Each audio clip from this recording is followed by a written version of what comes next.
Olá a todos. Bom, vamos falar um pouquinho mais sobre idades.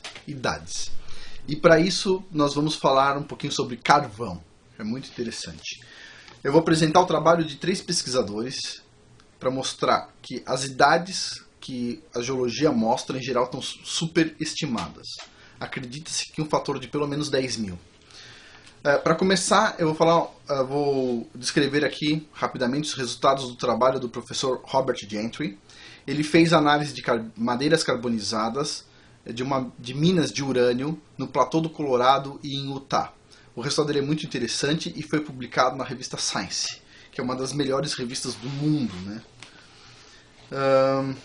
Ele utilizou essas madeiras carbonizadas, cujas idades foram determinadas pelos geólogos em torno de 140 milhões de anos. Tá? E os resultados dele, para essas madeiras datadas em 140 milhões de anos, foi publicado no dia 15 de outubro de 1976 na revista Science. Ele diz o seguinte: tais valores extraordinários relativos à proporção de urânio-chumbo encontrados nessa madeira admitem a possibilidade de que tanto a infiltração de urânio quanto a carbonização ocorreram ao longo dos últimos milhares de anos, e não milhões de anos.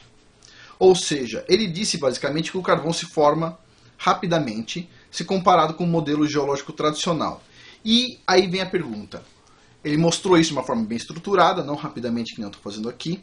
O artigo é de uma das revistas mais importantes do mundo, então tem que ter resultado bom para publicar lá.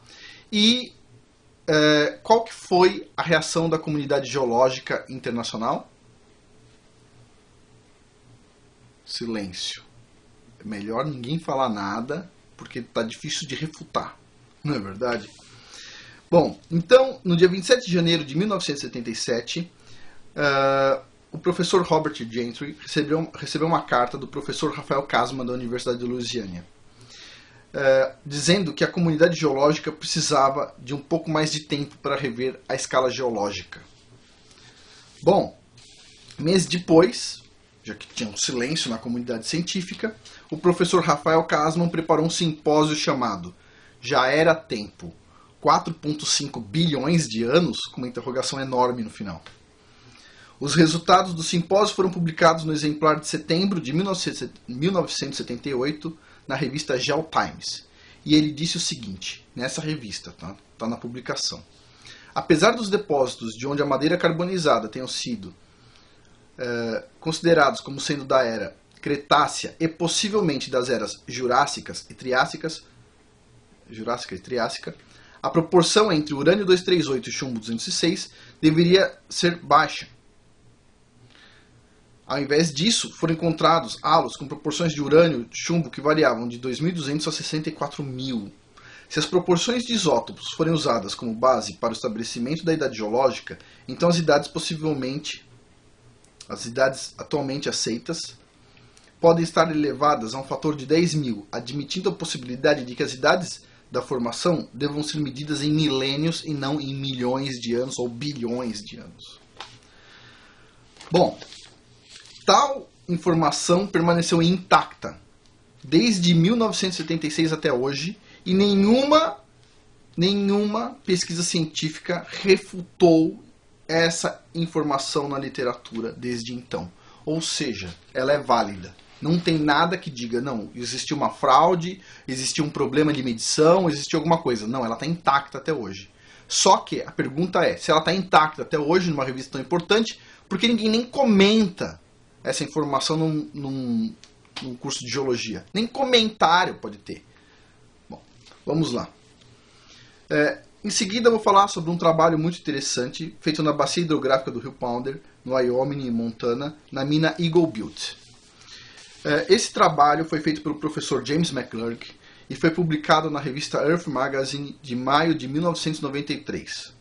O título do trabalho é Carvão do rio Powder, Enigma Geológico, Dilema Ambiental. E tem algumas afirmações interessantes. Basicamente o que ele diz é o seguinte: a região onde tem esses depósitos de carvão tem centenas de quilômetros de extensão e 85 quilômetros de largura, com veios de carvão de até 65 metros. São veios enormes. Os geólogos acreditam que esse carvão foi depositado ao longo de milhões de anos, né, a madeira desse carvão demorou milhões de anos, e principalmente por uma quantidade tão grande de madeira, né, para formar veios de até 65 metros. Só que, adivinha, não tem contaminantes no carvão, não tem materiais indesejados no carvão. Ou seja, tenta explicar isso. O modelo geológico diz que demorou milhões de anos, mas mesmo passando água e lodo por cima do carvão nesses milhões e milhões de anos, não tem lodo lá em cima, não tem nenhuma poeirinha em cima do carvão, pô. Então, vamos lá. Como é que formou uma coisa tão sólida sem nenhum problema lá dentro, sem nenhum contaminante? E o que ele disse, o professor McGlurk, é que só tem uma explicação. Esse depósito foi formado rapidamente. O carvão é formado rapidamente. Mais um, segundo cientista dizendo que o carvão é formado rapidamente. Aí vem a pergunta, mas é possível provar que o carvão é formado rapidamente? E a resposta é sim. Foi publicado um artigo em duas revistas interessantes, eu vou falar sobre ele aqui, que diz o seguinte. Olha só.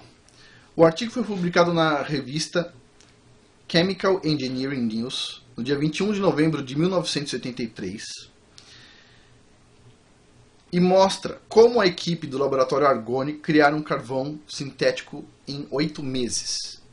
Esse resultado foi replicado na revista Nature, de 28 de março de 1985, na página 316, para as pessoas que ficam reclamando que eu não ponho referência. Leia-se o seguinte, nessa página, na revista Nature, a melhor do mundo. Williams e seus colegas do Laboratório Nacional Argonne levaram menos de um ano para preparar um carvão sintético inteiramente caracterizado. Esse carvão não pode ser distinguido de um carvão verdadeiro com todas as técnicas aplicadas até o momento. Na verdade, o carvão foi feito em 8 meses. 8 meses é possível você fazer carvão. Uau! 8 meses. Então, vem a questão. Os milhões e milhões e milhões de anos viraram 8 meses.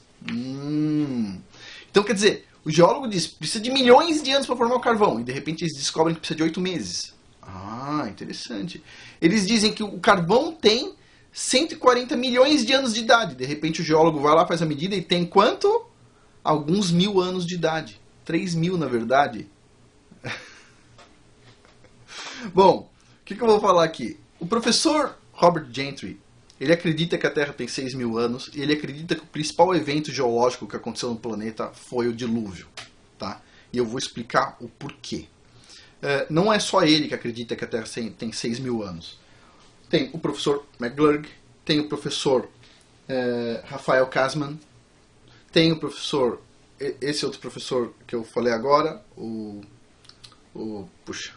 do carvão, que eu acabei de esquecer o nome por algum motivo, Robert Gentry, ele está falando de 3. Eu acredito que tem 6.000 anos. Minha esposa, que é geóloga, geocronóloga, acredita que tem 6.000 anos. E eu posso montar uma lista enorme. Eu até pensei em montar uma lista de geólogos que acreditam que a Terra tem 6.000 anos para, rebater um pouco esse negócio dos 4,5 bilhões de anos. Mas a verdade é que não importa. O pessoal vai ensinar exatamente o que eles querem. Eles vão forçar a barra sempre. Não importa se 100% dos geólogos acreditarem que a Terra tem 6.000 anos. O que vai ser ensinado é que ela tem 4,5 bilhões de anos e que a escala geológica é XPTO. Acabou, não tem discussão. Agora, por que é assim? Eu não tenho a menor ideia. Mas eu vou fazer um vídeo sobre doutrinação e vocês vão entender o porquê as teorias são selecionadas. Elas não são apresentadas de forma geral, mas elas são selecionadas. Mas antes disso, eu vou precisar falar na próxima série de vídeos sobre a tectônica, porque eu sei que vai ter muitas dúvidas sobre como os modelos geológicos funcionam numa Terra com apenas 6.000 anos. Vocês vão gostar pra caramba, porque tem muita informação sobre tectônica. Vão ser 4 vídeos, 4 modelos geológicos, e o antigo, o atual, o que vão colocar de forma errada e o correto.